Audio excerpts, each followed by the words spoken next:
While the program is free, families must meet certain requirements. We don't charge rent, we don't charge for any of our services. Our program is free for our clients. But what we do require is that our families are employed, the parents are employed, and that they save a minimum of 75% of their monthly income into an account we help them set up at First Federal Bank. And a typical family is with us between 6 and 9 months, where we help them stabilize, we provide case management, education and counseling, and actually we provide placement into permanent housing as well. Upward Bound opens doors for families and single parents.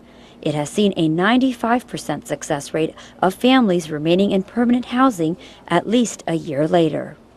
I think one of the things that makes Upward Bound House so unique is that we serve an entire intact homeless family. Unlike many other agencies where they'll separate an adult male from women and children, we believe it's critical to keep the family unit intact during this crisis period. So we actually will have intact families that we serve, and in fact we'll also have single dads with minor children that we serve here as well. While institutions are there to provide support, individuals recognize nothing should be long-term. Do not get comfortable, because when you get comfortable, you get in that satisfied mode. You know what I'm saying? Like you don't need nothing else. Shelters are temporary. They're not permanent housing. Nobody's going to walk up to you and ask you, are you homeless? Well, let me tell you what you should do. You got to have an inside track. And that's what I had. What ends up happening is that whenever there's an incident, they get taken to general hospital.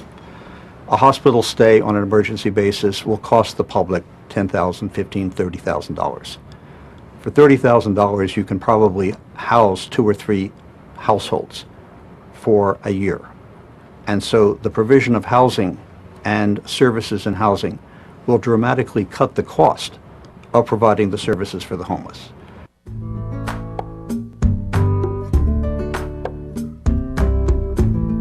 Many feel homelessness is a societal issue that can be addressed with the help of the community. At some level, we can all participate to make a difference.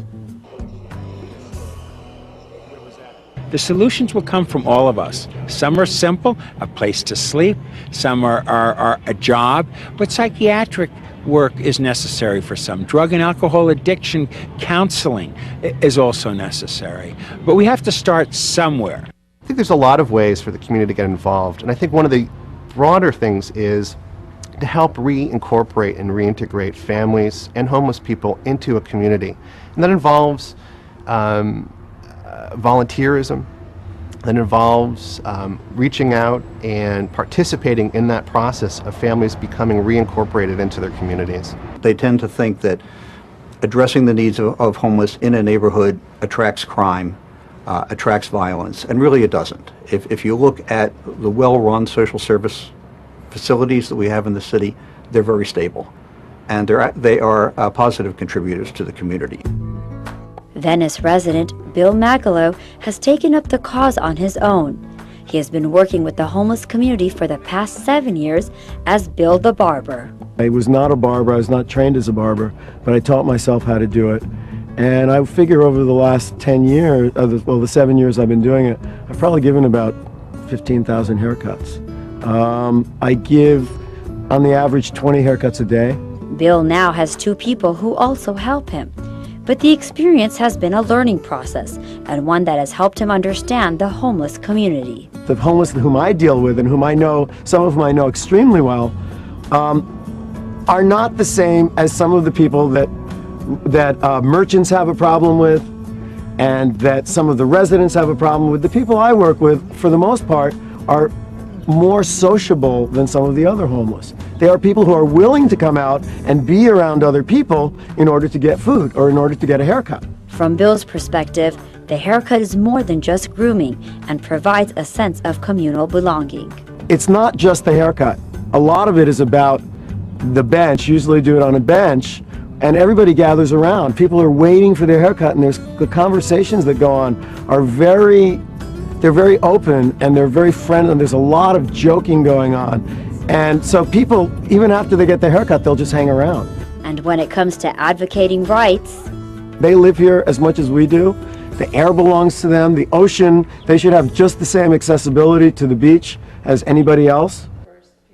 Carol Bolander, another Venice resident, feels more needs to be done for the homeless. I think that this is a historical problem. This means that our city fathers have not been taking care of the people for many years, probably since they closed the mental health facilities. I think that there needs to be a conscious effort to provide wraparound housing and services for the homeless. She feels the lack of housing is leaving many to stay in their RVs. I think the city has so long not been taking responsibility for the problems. And the city is working to make changes. We're in the process of working on one location where we'll put 50 homeless people with permanent services to give them a shot at coming out of the darkness. We'll hook it into Chrysalis, a great community group that provides job opportunities. We're looking for more housing for low-income people. The problem is definitely one that needs to be addressed, whether on a personal level or city level. But one thing is clear: understanding the cause and resolving it with a solution. And as members of society, we can all do something to bring about a change. There are many ways that people in the community can help, and I know for us and every other nonprofit organization, having the community support us in whatever way makes sense to them is essential to our success. It's enriched my life in ways I can't even begin to enumerate. Come down here sometime and just mingle. And don't take what you see as all it is. It goes a long way to helping them get back on that path to success. There are some amazing people residing in this community. The only thing that's wrong is that they're poor.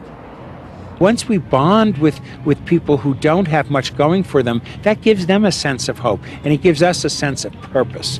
We all can be part of the solution of homelessness. If I can love you like I love me, I think the world will be a better place. Homelessness. It's not their issue, but an issue that affects all of us.